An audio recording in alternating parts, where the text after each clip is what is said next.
Welcome to a Holy Mess podcast. All right, my friends, we all know life can be so difficult and painful at times, especially when we're carrying grief or loss or wrestling with shame about our past, anxiety about our future, or frankly, like we are just not enough. But there has to be so much more for us. There is hope and joy, peace, love, fun, purpose, and a reason that you, my friend, are on this planet. Let's partner with God so you can be who He created you to be as you wrestle through and trudge through your mess. Hi, I'm Dani, a recovering alcoholic, a mom, a wife, a mentor, and dust. We are only here for a moment. Let's live like it. I'm just like you. I'm a holy mess most days. Actually, every day. Let's have some fun and laugh while trudging through our mess. This stuff doesn't need to be dry and boring. Let's dig in. Have you ever had a divine appointment? One of those magical moments when the stars align and you know this was God's perfect timing for you to have a conversation with someone, either for their sake or for yours, or maybe both. You guys, divine appointments are like God's way of telling you you're on the right path. I remember years ago, someone telling me, whenever you have deja vu, it's like God's way of telling you that you're on the right path. Maybe that's true. I don't really know, but I do know divine appointments when we have those amazing encounters with human beings that we just know was a setup by God to either encourage them or ourselves or both. That's absolutely how you know you're on the right path. Divine appointments are these conversations and experience that we don't soon forget.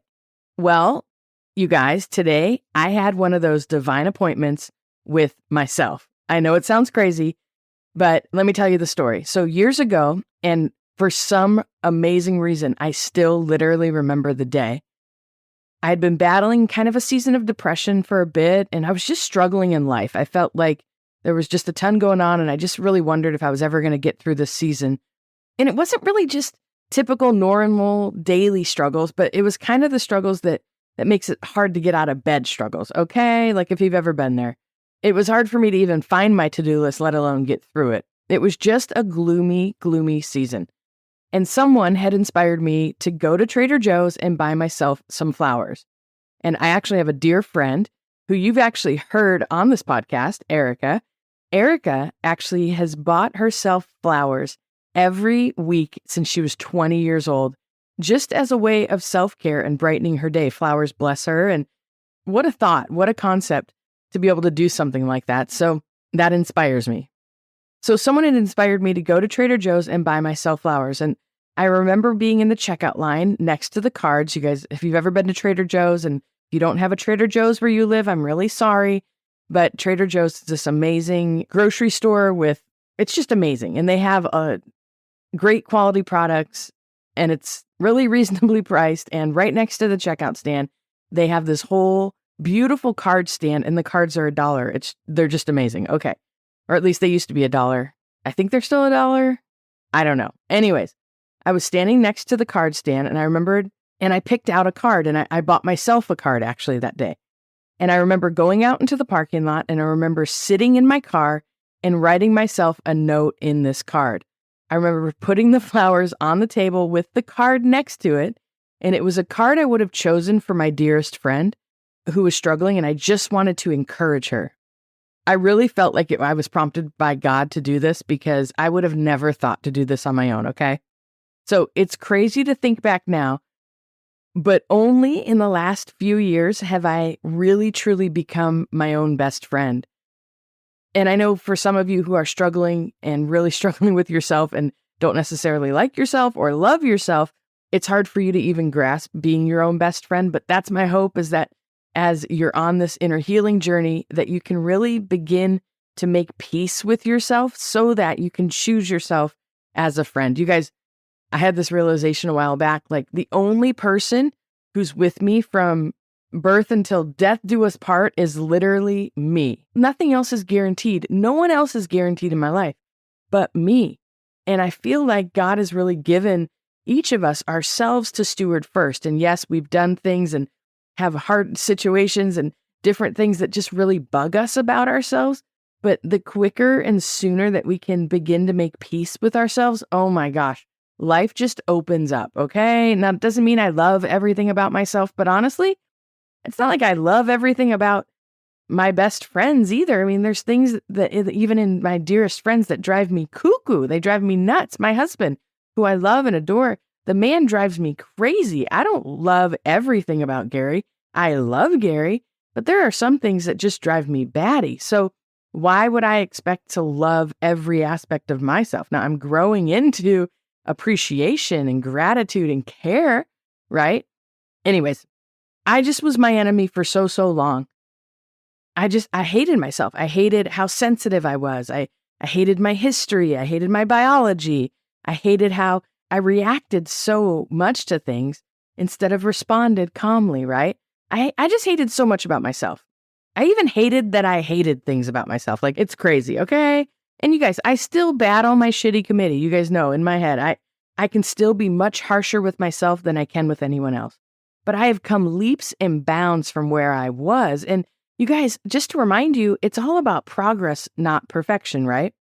Well, okay, so today I was looking for an old book that I had actually mentioned on episode 83, A New Kind of Normal by Carol Kent, and I pulled it off the bookshelf. And when I opened it to get a quote out of it, an envelope fell out of it.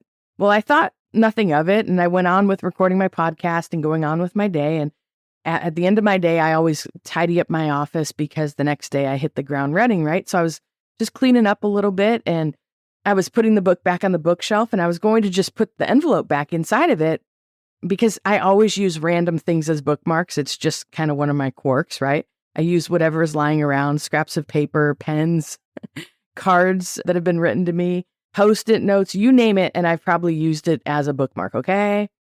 By the way, can we talk about the little book addiction that I have? I'm actually currently reading like 25 books, but just one page at a time. It's just crazy. I wish I could just start a book and finish it, but I really love to just have all the books going all at once. And it's really great when I'm trying to remember where I read something and I'm like, oh my gosh, what book did I read it from? Anyways, okay, I digress. So as I'm putting the book away, I noticed the envelope had a card in it with my name on it. So I opened the card and then I remembered writing it to myself. I sat down in my desk chair and I literally wrote this card, I think 8 years ago to myself, maybe 9. You guys, it was a beautiful card of encouragement. And I got to be honest with you, it was exactly what I needed to hear today. It was one of the most encouraging cards I've ever received. And it was from myself. And honestly, I think that's beautiful. I think we as a humanity need to work on being more encouraging towards ourselves. I think it's very biblical, right? The Bible says, love others as you love yourself. That doesn't mean treat yourself as a doormat and then love everyone else. It's impossible, actually, I believe, to love others truly without truly appreciating and loving yourself. And I've only grown to really understand love in this way in the last several years as I've learned to embrace and love and care for myself and grow in compassion and grow in empathy and grow in understanding and grow in confidence and all of these things, right? And it's taken some time for me to learn about this, but I am like passionate about helping people, about helping you, about helping me grow in great care and love for ourselves. And it's not out of selfishness. It's not out of anything other than it's a biblical mandate. I mean, Jesus says, love others as you love yourselves.